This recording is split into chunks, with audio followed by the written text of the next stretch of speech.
in the middle, let's change the syllables. Okay, so from mi, ya, mo, let's do it. That's right. Okay, and then from time to time, I will change the syllable. Ngayon, ano mangyayari nito?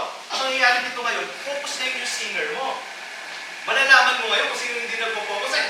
Nagkamali ka, hindi ka focus. Something like that. Let's try. Okay, let's try. Let's try. Okay, ready? And go.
So the thing is that, focus ngayon yung members.